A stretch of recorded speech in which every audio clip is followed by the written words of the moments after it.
long enough that they collapse and they just can't do it anymore. And maybe the world like breathes a sigh of peace as they finally do settle on whatever line they're at that point. I think it's quite a dangerous game to play, man. I mean, I know it was the it's neocons, all dangerous, right? Well, sure, but I'm just saying, it was the neocons' hope that if you overthrew Saddam Hussein, democracy would sweep the region, and that would have been nice, I guess. But the hope that if they strike inside of Russia, that will make Russia realize that this war just has cost us a little bit too much, and we sure should knock off this war business. In this video, we have a debate between Dave Smith and this super cool dude named Vaush. Vaush argues for the need for the United States to involve itself in foreign wars, while Dave Smith has the complete opposite opinion.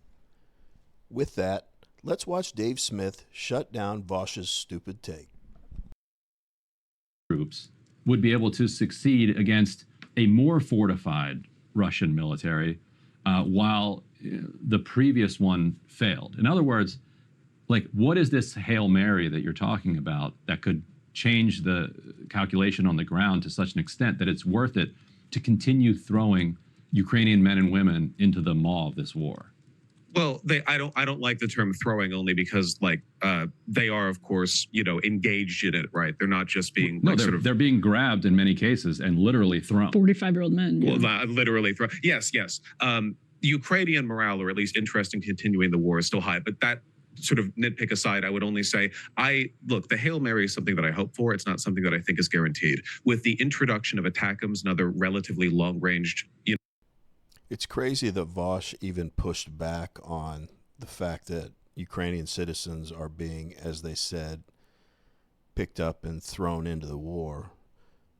He knew that the host wasn't speaking literally, but Ukraine is requiring conscription for men aged 25 to, you ready for this?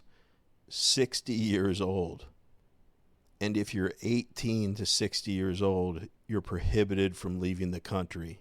That is the definition of grabbing people and throwing them into the war. So I just found those age ranges to be bananas when I researched them for this video.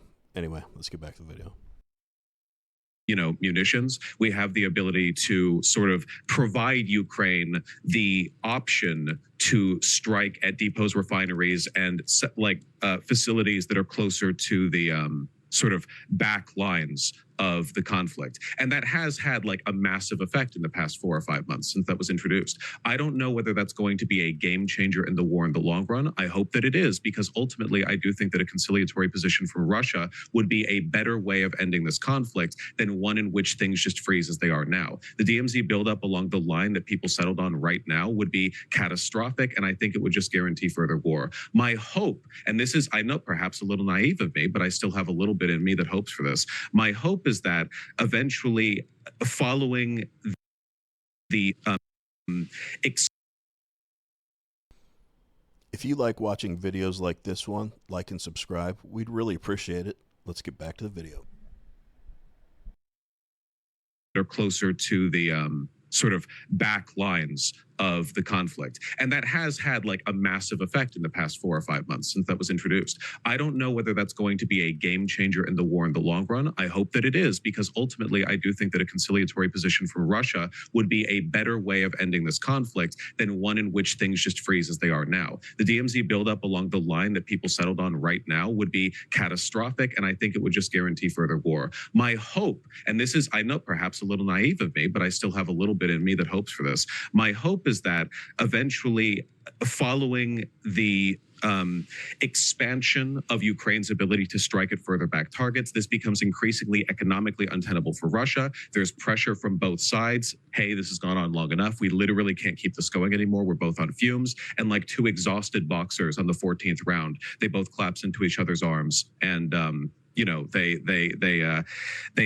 they have a Christmas Day in World War I. There's a moment where for a second. And who's going to fund this boxing match, as you describe it, Vaush? Oh, that's right, the United States.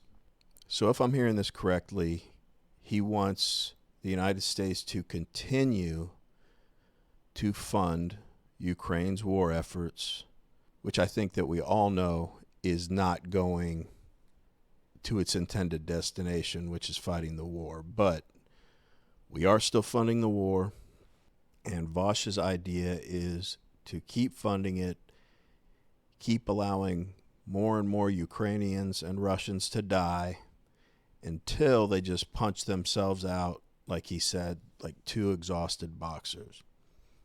I feel like when I was younger, Republicans were more of the political party that was viewed as war hawkish, where now we have a president-elect whose entire goal is to stop people from dying and to get the United States out of other countries' conflicts.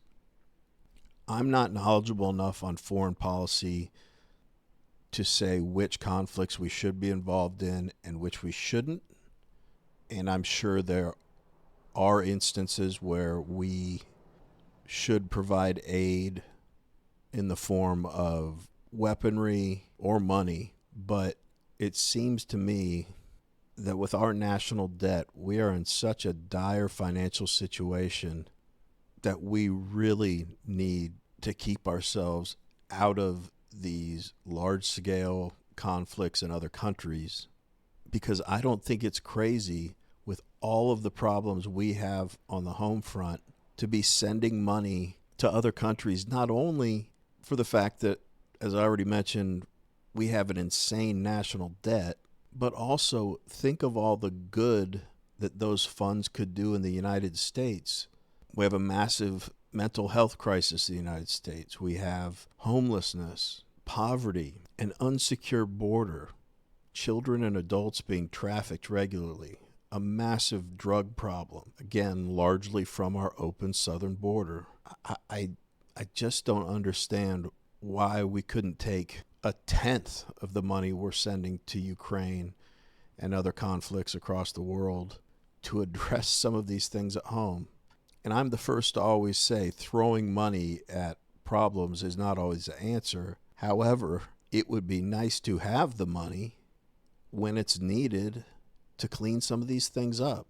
That's what America First looks like. It doesn't mean that we're xenophobic or we don't like anybody else in the world, but we need to get our house in order before we start telling other countries or helping other countries get their house in order. I don't understand anyone that doesn't understand that perspective.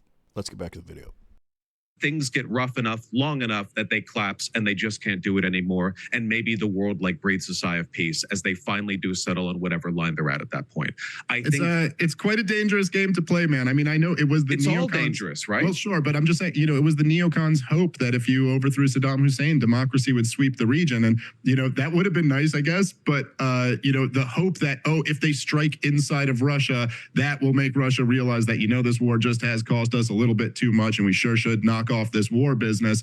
It's quite a risky game to play. There's a couple of things that I want to. Well, let me just respond to a couple things you said there, because things that I think are pretty interesting. So, number one, just a couple points of correction. I mean, I know I said it was a good point in jest, but no, it's not true that every dollar that goes to Ukraine is a dollar that doesn't go to Israel. I mean, as you know, we print money out of thin air, and the U.S. government is quite fine to spend well beyond its means. So no, they can deficit finance through fiat currency both of these wars at the same time. Now, what that's going to do to our dollar? Equipment too, not just money. Sure. Yeah, no, mostly we're just bribing the military-industrial complex and sending old weapons over there. However, there is, as you brought up the talk of agency before, it is true that individuals have agency. It's also true that there's such a thing as moral hazard. So if I were to just say, I'll start giving, hey, Ryan, I'm going to start giving you $1 million a month. And then you quit your job and you sit at home and I go, look, he doesn't want to work. He doesn't want to work. He wants to stay home. He doesn't want to do it. It's like, well, yeah, okay, there is some truth to that, but might that have, the Ukrainians just want to fight. Okay, but might that have something to do with the blank check that they've received from the world? So the whole point here, right, is that, and this is true with Israel and with Ukraine, what happens is that when the biggest bully in the history of the world, the U.S. empire, says, we got your back, people get a lot braver than they otherwise would. If Israel didn't have unconditional support from the United States of America, they'd be forced to make a deal with some of their neighbors. And same with Ukraine. You say like, if the war ended, Ukraine would just be ready to fight Russia again in a few years without our backing. Wow, I hadn't thought of that analogy between the Gulf War and what we're doing in Ukraine. Very different conflicts, but Dave Smith's right in the sense that that's been the neocon philosophy for a long time is, okay, if we go in there and, okay, if we go to another country and achieve our objective, then democracy will just spread across the land and tensions will decrease and everything will be fine.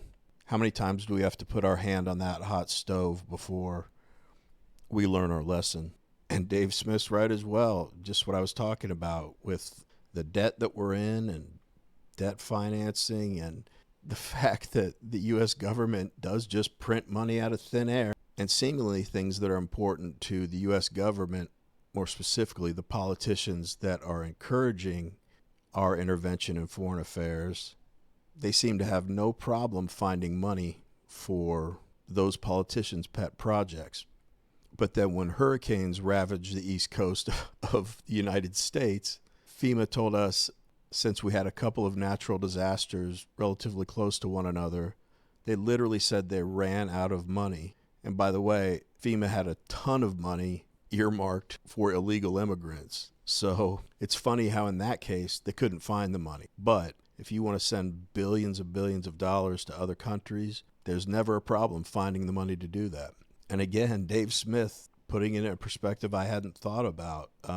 If the United States government gives blank checks to foreign allies, they're definitely going to puff out their chest a little bit more. They're going to feel invincible, like we've got the biggest superpower in the world backing us, and they're going to get more brazen with their actions than they would if they were funding these wars themselves. That's a great point. This was a short video, but I think what it comes down to is, should we be sending billions of dollars to foreign countries to support their war efforts when we have so many problems at home? Or should we start to pull back on the funding and the equipment we provide? Or do we cut them off cold turkey? I don't know the answer, but I'm curious to see what you all think about U.S. intervention in foreign wars. Anyway, that's it for this video. As always, we really appreciate you watching. Let us know what you think in the comments, and we will see you on the next one.